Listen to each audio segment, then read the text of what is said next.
Good day and welcome to this week's episode of Your Week in 60 Minutes. My name is Olebogeng Kgosilentswe.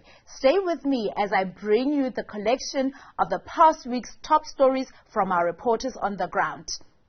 This show is aimed at bringing you all the news stories that made headlines throughout the week, right here on Newzroom Afrika, channel 405. Some of the biggest stories this week. The embattled Northwest Province once again made headlines as Job Mokgoro resigned both as Premier and member of the legislature to make way for newly elected Premier Bushy Mape. EFF leader Julius Malema wants the Electoral Commission to present a technical report detailing the times each political party submitted their candidate lists on Monday. The National Assembly is set to vote on whether or not Western Cape Judge President John Hlophe gets to keep his job following a vote of impeachment by the Judicial Service Commission. We also bring you the shocking story of a Fort Hare University law student, Noscelo Mtebeni, who was killed and mutilated allegedly by her boyfriend, Aluta Pasile. And the Limpopo government is breaking the norm by applying some rather interesting tactics to drum up its COVID-19 vaccination drive. These and more stories in this hour. So let's take you to the Northwest Province where political woes never seem to cease. Bafedile Moerane is on the ground for us. All eyes are on the Northwest Provincial Legislature to see when agency veteran Bushy Mape will be sworn in as a full member. We hope that Comrade Bushy will hit the ground running and will be able to confront the challenges of service delivery, corruption, maladministration in the province. Professor Job Mokgoro has finally adhered to his party's call to vacate his Premier of Northwest position. Political parties in the legislature are accusing the ANC of using the provincial government to fight its political battles and in the process leaving communities to suffer with no services. He never became the executive authority of the province. This day today marks that the factions of the ANC have won again, and that, unfortunately, for the residents of the Northwest, shows that they are at the backbench once more. The ANC is beyond reproach. It has proved itself that they use government as a tool to settle political scores. We have seen Section 139 of the Constitution used to fight factions of the ANC across the province, while communities were left without water, roads, proper healthcare system and sanitation. Professor Mokgoro has defended his tenure as Premier, saying he has done a lot for the people of the Northwest. Some residents have also expressed their views. He has done a lot, but I don't think it's translating into the impact on the ground. Because as you would know, you would have noticed in the media space and wherever around the country that the high unemployment rate has risen, and there's quite a number of challenges, not only high unemployment rate. And I'm impressed that we have seen so many number of independent candidates, because they do no longer trust politicians. We need to move away from party politics because we get disappointed. For Newzroom Afrika on channel 405, I am Bafedile Moerane in Mahikeng. Now, the EFF has written to the IEC requesting a technical report on the times that political parties submitted their candidates' lists for the upcoming local government elections. Our senior politics reporter, Zianda Ngobo, filed this report. The EFF is among the many political parties that are opposed to the local government elections going ahead on the 27th of October this year. The party bases its argument on the fact that the elections will not be free and fair because of the lockdown alert level 3 restrictions. While we are of the strong conviction that the existing environment does not permit for free and fair elections due to restrictions of gatherings, we have nonetheless complied with the Independent Electoral Commission due date and time and submitted all candidates before 9 p.m. on Monday, the 23rd of August 2021. We are not sure whether all other political parties have complied with the due date, and we have since written to the IEC to demand a detailed technical report on the times each political party submitted candidates for local government elections. We did so because the rules and timetables for elections must be adhered to by all political parties. We call on the IEC to be honest because its independence and autonomy seems to be disappearing under the current leadership. During the question and answer session, the Commander-in-Chief took aim at the Constitutional Court judges. Malema says justices of the Apex Court have been dragging their feet when it comes to matters related to former President Jacob Zuma and particularly the handing down of the rescission judgment. He added that his utterances are in no way an indication that he's a defender of Zuma, but that his stance is a matter of principle. After making everybody run around, they must go and take more than a month. And when they do that, they keep Zuma in jail. They don't say, since we have granted this rescinding application, let the man go home until we have made a determination. What's going to happen when they come back and say, we were wrong to say Zuma must go to jail without trial? What's going to happen? Because the man is already in jail. On grounds of principle, Malema refused to be drawn on whether he or any of the EFF's top leaders have been vaccinated. Instead, he said that once vaccines from China, Russia and Cuba are rolled out across the country, the number of people getting vaxxed will increase. A vaccine is a personal matter. Really, we can't be asking each other those types of questions. All we are saying is that we need vaccine from China, from Russia, from Cuba, all vaccine that is scientifically proven to be effective, it must come to South Africa. So please, don't ask us whether we took vaccine or not, because the second question is going to be, which one? You know why they say that? They want to make us influencers of the Western vaccine. So even if we took it, we can't say, because we don't want to be appearing like we're the endorsers of the Western medicine. Malema has once again cautioned against what he perceives to be the increasing militarization of the state. He maintains that last month's civil unrest in parts of KwaZulu-Natal and Gauteng was not an insurrection, adding that the government has deployed boots on the ground to deal with the faceless threat at a cost the country simply cannot afford. For Newzroom Afrika on Channel 405, I'm Ziyanda Ngobo in Johannesburg. On the back of that story, the ruling party now wants to approach the Electoral Court, citing that the IEC system's technical issues played a role in some of their late submissions, resulting in some names being left out. Deadlines were very, very hard to meet. We faced numerous challenges. Many candidates' IDs were rejected due to the absence of voter registration during the period. So they were not registered properly in the ward where they were selected as a candidate, and therefore the IEC system didn't have them as a registered voter. That was one of the reasons why some were rejected.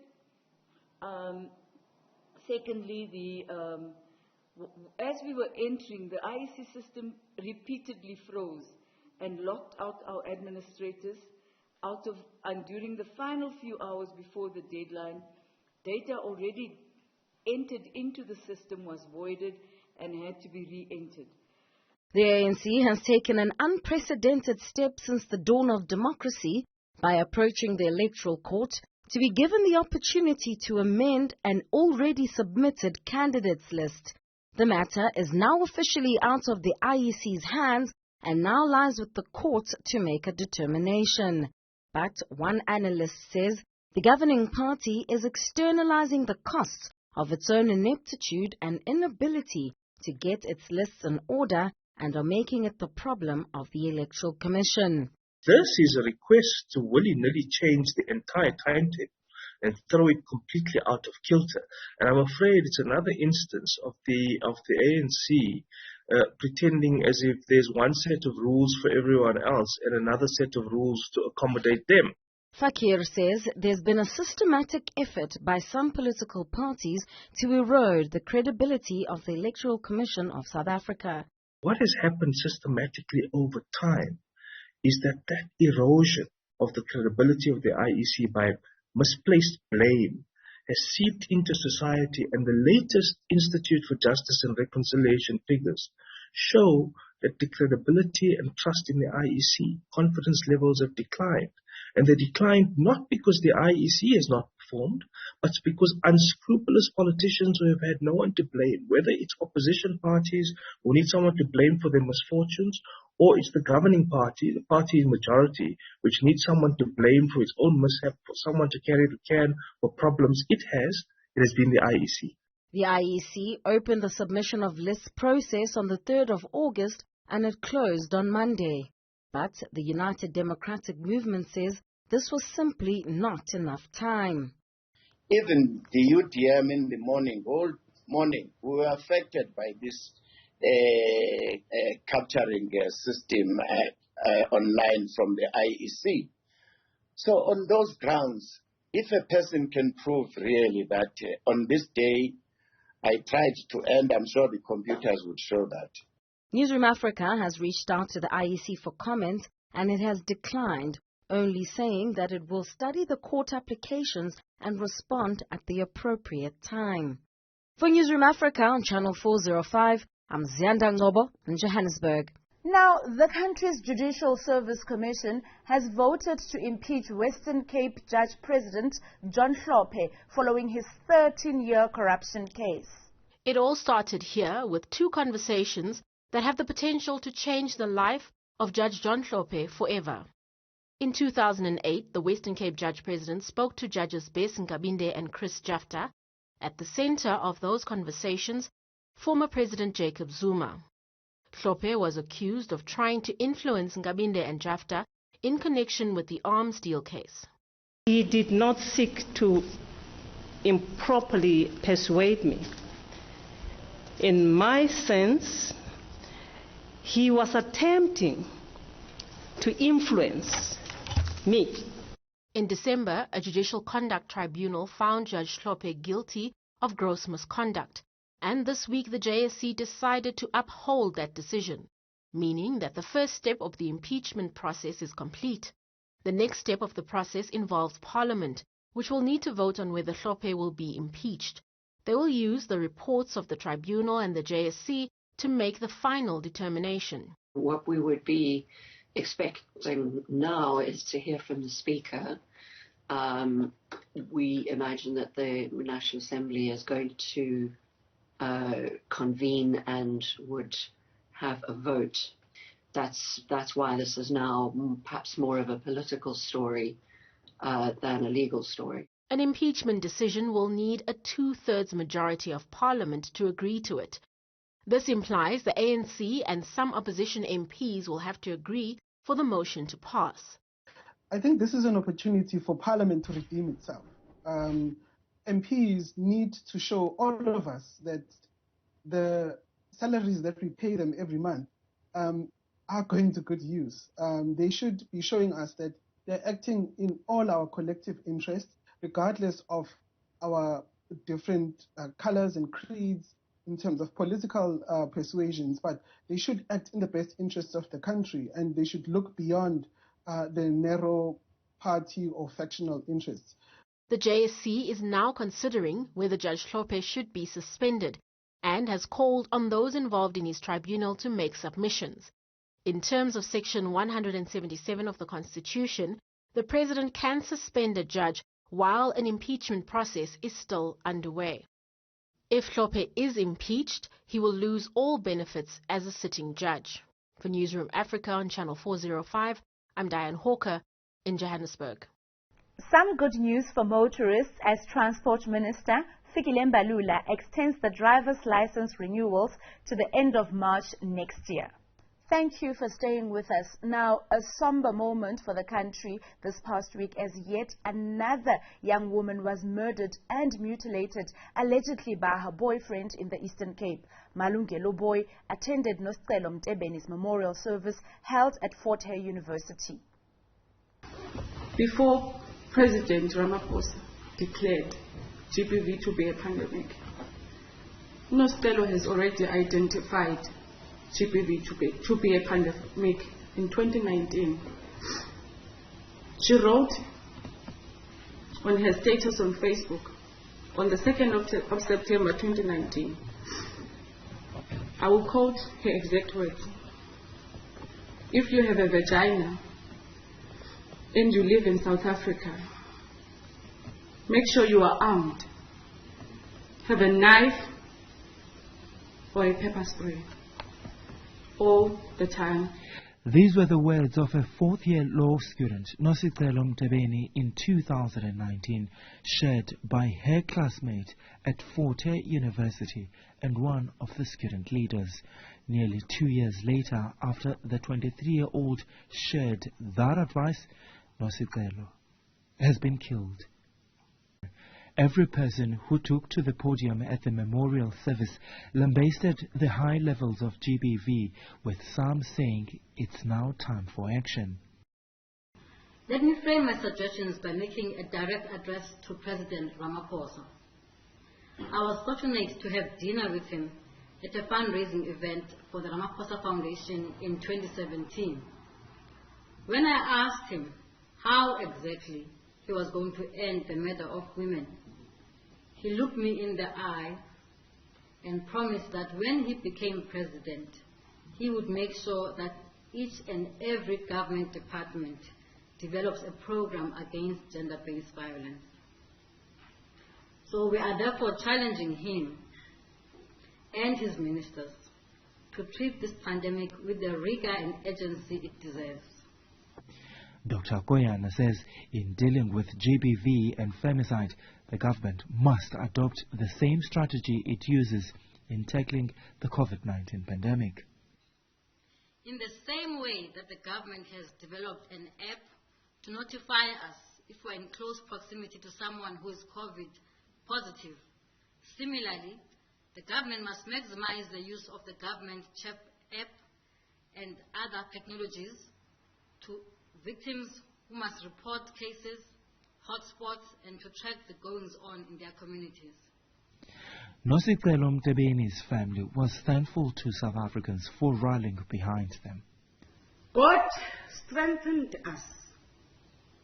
God helped us. God gave us support with his righteous hand. The 23-year-old Mtebeni will be laid to rest in the first week of September. For Newzroom Afrika on Channel 405, I'm Malungelo Boy in East London. Staying with the story, the university's fine arts students dedicated a mural to Mtebeni in order to keep her memory alive. This is the mural of Nosicelo Mtebeni. It was created and painted by undergrad fine arts students here at the Fort Hare University. Some students say this is about ensuring that Mtebeni is never forgotten. This is the gift or present that we are giving the Noscelo's family, and we are so happy about that. And we are so glad that we have given this space. This is the face of the school. Like the visitors will come and see this. The project took several hours to complete. The project came in a short period of time, knowing that we have got a tragedy of passing brutal murdering of Nosicelo that destroy even the moral self-esteem, self-confidence of the student. Despite that, because the process of contribution in honoring the alumni, we managed to do the project in a space of 5 hours, starting during the day and we finishing with the approximate time at midnight around past 9, as Vice Principal Prof. Butlungu has said. So we had almost a tragedy that the morale, more especially the development of fine art, is dominated by the young women whom they cried the time they were developing this image of Nosicelo, and we even pray for that. Mtebeni's family was also present at the unveiling. The university says the mural also features 3 distinguished women who graduated from the institution since its formation in 1916. They include Gertrude Nhlabati, a first black woman to graduate from Fort Hare, activist Phyllis Ntantala, and businesswoman Nolita Fakude. And so we decided that our program is flexible anyway. We've got to do something about this young woman. this young woman was destined to be anyway, to be among the ranks of the most eminent alumni of the university. So we said, let's talk to the family and say, family, we want to recognize this young woman. We want to say her name shall remain long after she's gone. Mdebeni will finally be laid to rest next weekend. For Newzroom Afrika on Channel 405, Amalungelo Boy in Alice. Another story that sent shockwaves through the country. A senior official within the Gauteng Department of Health, Babita Deokaran, was assassinated this week. Karinda Jagmohan attended the funeral service. A fearless leader and an adoring mother. Loved ones say Babita Deokaran's life was stolen too soon. Her world revolved around her daughter, Tiara, who she often called her life, her gold, her everything. She was very diligent in her career and would often be working till the late hours of the night. Bata was a trendsetter, a trailblazer, a woman with vision, drive, ambition, a role model to young and old alike. On Monday morning, Deokaran left her 16-year-old daughter at a Johannesburg school before returning home, where she was gunned down. At Deokaran's funeral, her daughter sat beside her mother's coffin, watching a number of activists speak of her mother as a national hero. She believed and stood by her principles of integrity, honesty and morality, and fought fiercely and relentlessly against fraud and corruption. The Special Investigating Unit confirmed that Deokaran was a key witness in their investigation into alleged tender fraud in the Gauteng Health Department. Deokaran worked for the government for several years. She was appointed in the public service on 9th of May 1988 as an accounting clerk and joined the Gauteng Department of Health on the 7th of March 2006. There she joined it as a deputy director. She was a valuable senior personnel who understood the core values of ethical leadership, and I believe ethical leadership. As police investigate the murder, close colleagues who often worked late into the night with Deokaran must now return to their office. At the stage of where one whistleblower has been murdered, do you and your colleagues feel safe? Look, you'll never feel safe. But the fact of the matter is the work of government needs to happen. The service delivery initiatives need to be taken care of. And we can't live with fear. You need to also continue from where Babita has left off. And I think for me, as a person, I feel and I wish that each and every one of us who know what Babita stood for and who knows what we want the Department of Health to be like will continue to do her work. For Newzroom Afrika on Channel 405, I'm Karinda Jagmohan in Phoenix, Durban.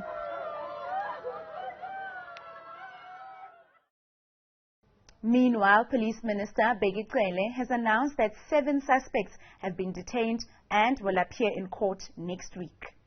I'm glad to say that police have really had a good turnaround there. 7 of those guys have been arrested. 3 firearms have been found, and I believe that we are still counting. For the fact that we regard those people arrested as hitmen, as in Gabi, which means there is a paymaster.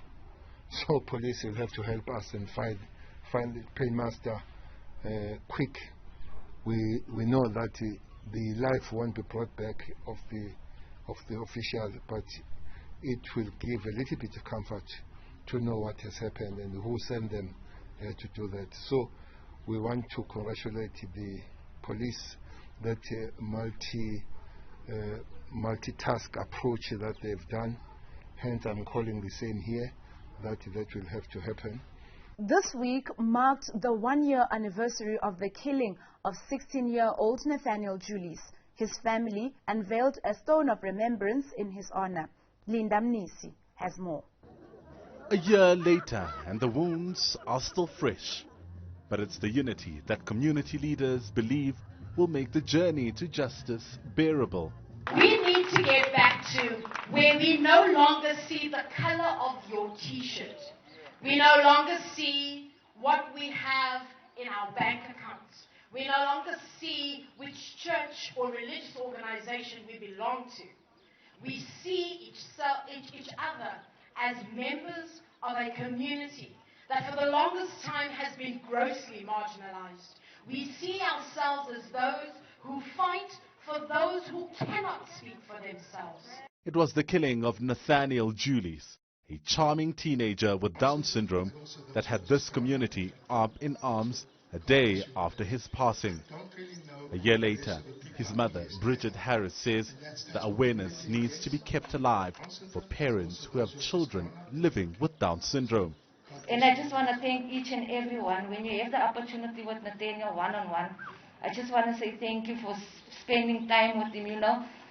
People like Nathaniel, situations, they are like, you know, they have like 10 children, but it's one person. And to the parents out there that there's the same situations, it's difficult. You know, 1 minute you are here, the child is here, and the next moment is out of the yard and you don't know. And it's heartbroken because you have the other children to look after and you still have Nathaniel. And you must know Nathaniel is 10 children's work, and you have the other children. But you know what, I never backed down. Kayleen Whiteboy, Simon Scorpion Delvani, and Foster Nichiongoro are the 3 police officers charged for the murder of Nathaniel Julies.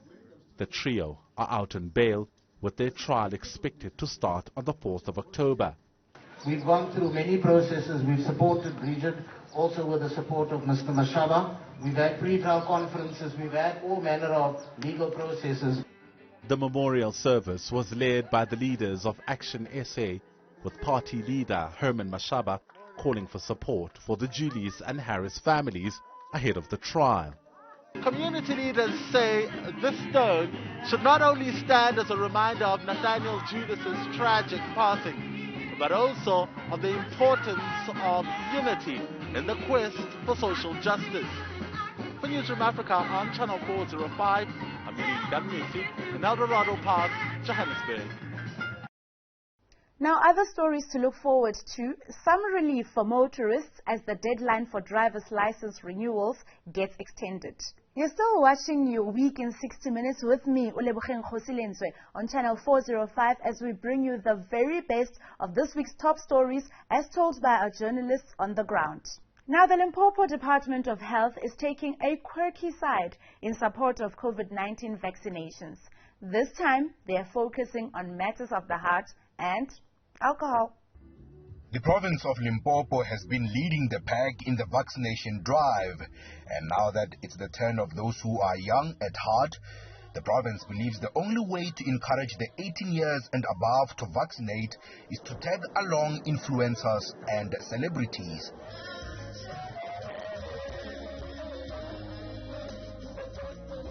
Premier Matawata says since young people spend their weekends at taverns and nightclubs, his cabinet is toying with the idea of using these entertainment venues as vaccination sites, which ties in with the no vaccine, no alcohol slogan. What we are saying to them is that if you don't vaccinate, you must know that there's going to be a family meeting, and because the fourth wave is coming, indeed, it's coming, and we are told it's going to take about 75 days. There's going to be the family meeting, and the president will be saying to us, we are closing on all these super spreaders, and alcohol is one of them. The health MEC in the province, Dr. Popi Ramatuba, says their target of herd immunity is drawing nearer. Carol Nechitungulu is an actress. She says young people need to understand that getting vaccinated will help them watch more theater performances which are currently being missed. It's going to make our lives easier, because if we are all vaccinated, then it means we can have more gigs. Not only people who work in studio will be making money, everyone will be working, because if we are not vaccinated, then it means we are all out of work. Young people here are pleased with the vaccination drive. I'm so happy that I'm vaccinated, So I feel free. People must vaccinate. There's nothing wrong to be vaccinated. Let's come and vaccinate so that we can go outdoors and go to the stadium and anywhere we want. The Limpopo provincial government has moved to have influencers persuade the youth to vaccinate. This is as the province aims to reach just over 3 million fully vaccinated people by the end of the year, having reached over 1 million inoculations at this stage. For Newzroom Afrika, Channel 405, I'm Belane Pahadi in Polokwane, Limpopo. Umjolo slaps better when you're protected. Those are the words from the Limpopo Department of Health. On Tuesday, the department's efforts to drum up support for COVID-19 vaccines caused another stir on social media. In a tweet, the provincial department posted a message suggesting that those without vaccine certificates should not be dating. The latest controversial idea comes on the back of reports that the provincial department is considering a ban on the sale of alcohol to unvaccinated customers. Earlier this week, Limpopo Health MEC Dr. Popi Ramathuba argued that regulation on alcohol would help reduce the strain on hospitals as COVID-19 cases continue to rise. So what we are simply saying as Limpopo Department of Health and government is to call upon those who are in the liquor industry to say let's be proactive and prevent this. We have got evidence that the vaccines have worked. We are giving them an example of our healthcare workers. Having been vaccinated, I've not lost even a single one of them due to COVID-19, except those that were not vaccinated. Same with educators. We have not lost any educator who has been vaccinated. Now we are saying, let's get our people vaccinated so that when we get to the fourth wave, it does not hit us hard. Therefore, the president will not be forced to regulate and ban alcohol. The province's latest efforts have been met with pushback on social media, with many users accusing the government of focusing on flimsy issues instead of bigger ones such as youth unemployment. For Newzroom Afrika on Channel 405, I am Yolanda Buthelezi. Well, Transport Minister Fikile Mbalula has extended the deadline for driver's license renewals. This as the department has recorded a backlog of 1.2 million expired licenses nationally. Learner's licenses, driving license cards, temporary driving licenses and professional driving permits that expire during the period that commenced from the 26th March 2020 up to and including 31st August 2021 are deemed to be valid, and their validity periods are extended for a further grace period ending on 31st March 2022. This extension comes into effect from the date of publication of the directions in the Government Gazette. Nationally, 1.2 million licenses are not yet renewed out of a total of 2.8 million expired licenses. This represents 42.4% non-renewal, with 57.6% of all expired licenses having been renewed. Gauteng accounts for the highest number of licenses not yet renewed at 437,819 out of a total of 980,038 expired licenses. This represents 44.6% non-renewal. We are, however, more concerned about the reasons that give rise to this state of affairs, which include the following: capacity challenges, which put tremendous pressure on DLTCs in processing renewals of driving licenses; corruption of officials entrusted with the system, where online back booking is used, who block, book, and sell this to those prepared to pay bribes; slow speed and unavailability of the INATIS system causing frustrations for officials and motorists renewing their licenses; faulty live capture units resulting in long queues at DLTCs, faulty eye testing equipment, delays in validating fingerprints as live capture units are not linked to Home Affairs real time. There are many more challenges that have been brought to our attention, which we are attending with necessary agency. The new Human Settlements Minister, Mamoloko Kubai, has hit the ground running. She visited KwaZulu-Natal in efforts to ensure effective rollout of housing. Karinda Jagmohan brings us this report. The cost of housing is on the rise. The July unrest, which ravaged KwaZulu-Natal, has escalated this crisis. The feedback is around the challenges of costs to build a house in KwaZulu-Natal following the riots, that many of the service providers that have been appointed as human settlements are threatening to pull out of size because it's not affordable anymore, because the materials that they use has become more expensive because of the transport. The minister's oversight visit focused on rural communities where the quality of government-sponsored housing is questionable. Most of the time you do plans that talks to urban areas. So your plans do not speak to rural areas. That's why MEC Jomosbia has said, I want to take you, Minister, as your first visit to the most remote areas so that you can have a sense of what we are dealing with. And you can see the landscape is different, the high cost of infrastructure to be able to put, but the different needs of communities. This area is part of the Hlokozi Rural Housing Project, where infrastructure needs are different. Already, several people have lost their houses because of torrential rains and floods. This grandmother received keys to her new home on Friday. Oh, nginethwa izimvula kudaka. Awu bangani sami. Kaze ngabonga. Lenetha ubeka amakopi kuyajusa. Uxakekile. Balindile uxakeka nje kwalamhlathi uyavete wamhlabathala awusile. Meanwhile, development in rural areas is expected to be prioritized to prevent the mushrooming of informal settlements in KwaZulu-Natal's only metro, the eThekwini municipality. Human settlement can be sustainable if we are not integrating it to economic opportunities. Part of why people are moving from remote areas is because we are also building away from opportunities. So we need to find a way. For example, one of the things that it's something that I've always fascinated about, the urban development. If you look at cities, there are buildings that are decaying.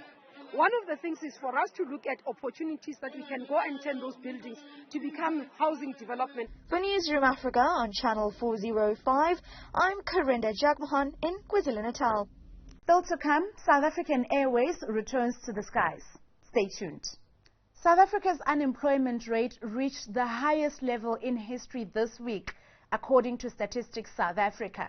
A staggering 34.4% of active job seekers are without work. That is 11.9 million South Africans. The majority of these are black, young and female. Newzroom Afrika business editor Xolani Mbanjwa and anchor Xoli Mgambi have more. What is happening in the business space, and you don't look...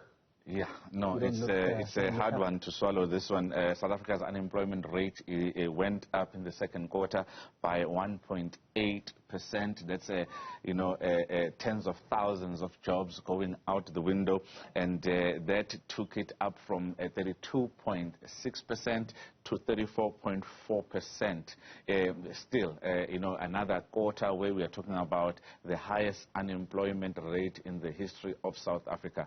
And when you look at some of these, you'll expect restaurant jobs in the leisure sector to have lost, to have been lost a lot, because these lockdowns are affecting the leisure sector a lot. The hotels, the restaurants, your resorts. There are a lot of jobs that we expect to be announced that have been lost in that particular quarter. But it's something that is really should worry everyone, from private sector, civil society, that when we've just come from a civil unrest that we saw decimated, parts of KwaZulu-Natal and Gauteng, driven largely by people, young people, also who are dissatisfied, who are easy to, spark into, use every other reason rather than just former President Jacob Zuma being in prison. It could have been any reason. All they need is just a reason to justify their actions. Yeah. And this is why, Ekoli, South Africa has been named as one of the most, vulnerable countries when it comes to civil unrest of this nature. It's because young people are sitting at home without any hope of any bright future at all. And these numbers are huge worry. Well, let's bring into the conversation Pax Africana Holdings Director and economist who joins us for this conversation, Ndumiso Hatebe. Hatebe, you have heard the latest figures. That figure has gone from 32.6, now sitting at 34.4%. That's the unemployment rate in the country. Your thoughts, please. I think the 34.4% figure is certainly not that surprising, especially when we look at the context of the number of liquidations that took place in the first 4 months of 2021, which had increased by 55% when comparing it to the same period last year. And so this is consequential to what the impact that this has had on businesses and, of course, the employment prospects for people that are employed both in formal and informal work as well in the South African economy. What is consistently a strong recurring theme is certainly the folks who are not in employment, education or training. That particular cohort of people, specifically young people, are the ones that Xolani makes reference to that continue to become vulnerable and become susceptible to what we have seen in the social unrest that we saw in South Africa over the past couple of weeks. And that is of particular concern if we are to look at where the South African economy is going forward, because what we know is that the South African economy structure rewards non-intensive sectors. So if you find an instance where people aren't able or participate in those areas, it basically displaces them out of being economically active, which is something that we need to pay close attention to. One thing that you have actually mentioned that it keeps on being bandied about is structural reform. Tell us what sort of structural reforms that we actually talking about when we are talking unemployment that we have in this country that could be dealt with through structural reforms. What we think we should be doing, firstly, is to restructure the entire economy and make it to be an economy based on meeting the most basic demands of workers for jobs, for food security, for clothing, and for a better education, health care. We've got to address the crisis of our dysfunctional public education that continues to sideline up to 48% of the youth and close them out. That crisis has worsened now with the coronavirus. We've got to, for God's sake, address the quality of our public education. We've seen statistic after statistics that compare us with our neighboring countries with far more lesser resources. We can't compare. They have far better education than we have. We keep on reading day in and day out statistics that shows that our children cannot read with an understanding by the time they are at grade 4 and 5, and that when it comes to mathematics, they simply cannot compete with the rest of the world. We come right at position number 3 at the bottom when it comes to those indicators. For 27 years, we have known that, and for 27 years, we have done absolutely nothing about addressing that issue.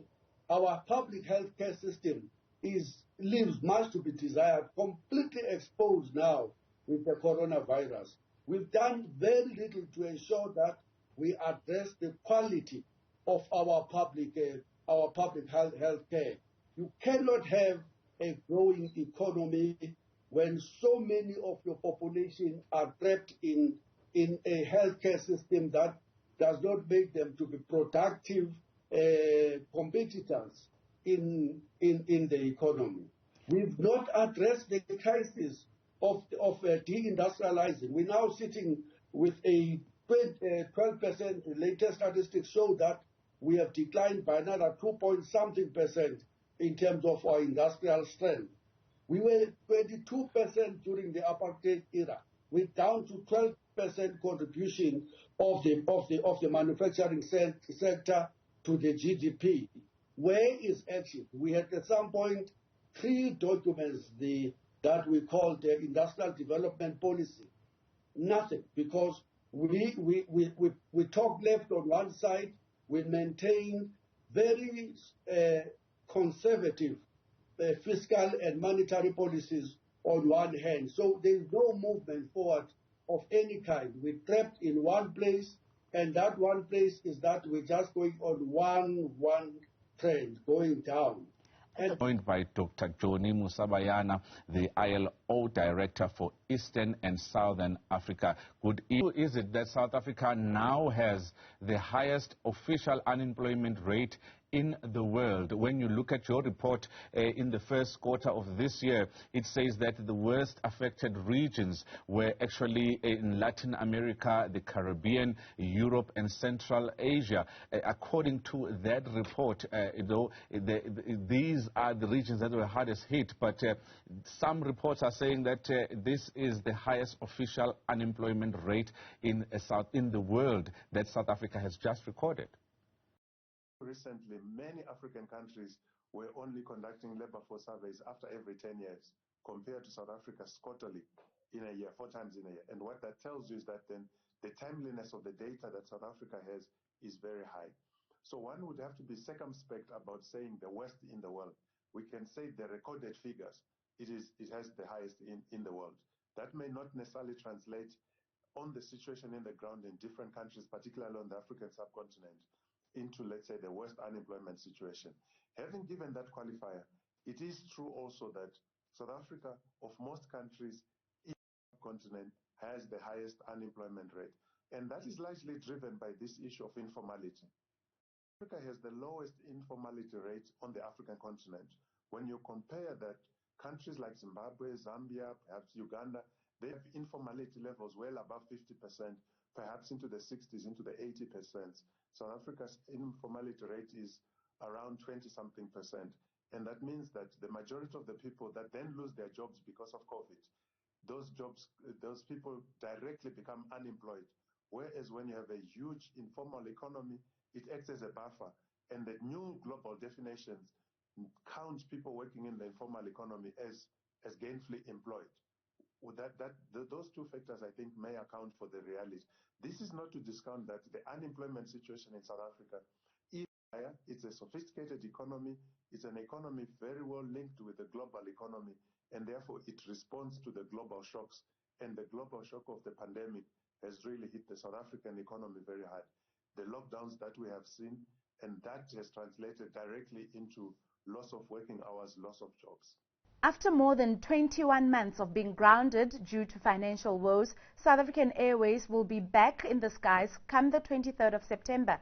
Business editor Xolani Mbanjwa caught up with the interim CEO of SAA, Thomas Khokolo.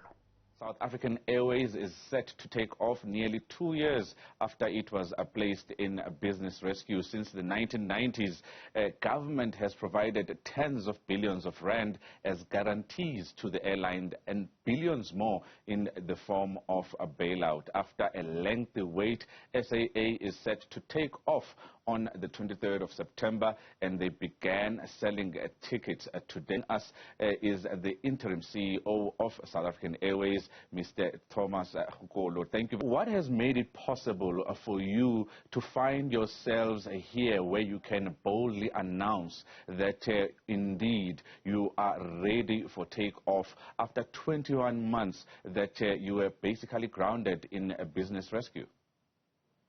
Good evening, Tolani. Good evening to your viewers and also to the loyal SAA customers out there.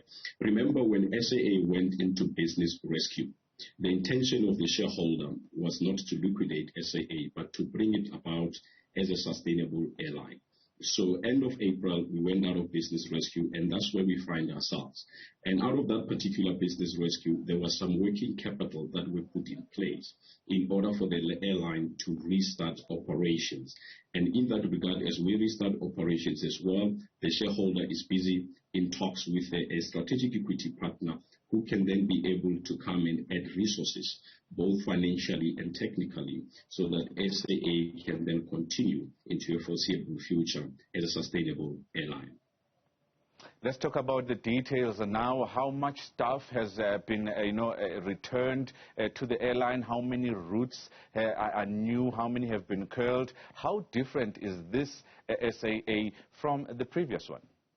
Thanks for the question. We've got staff members of roughly around about 800, and you'll see that we have retained about 88 pilots. And if you look at our routes, we were very careful when we selected our routes. We needed to make sure that we are observant of the data that the market is telling us, and that we choose routes that are demand-led. You'll see that domestically in South Africa, we've chosen the Cape Town and Johannesburg route, because when we did our modeling and numbers, it shows that it is a good route. It's got enough load factors to cater for us as well. We then looked at the regional routes. We looked at the regional routes from a perspective of COVID vaccination, COVID infections, and lockdowns as well. We also looked at the routes that used to be productive for us in the past as well.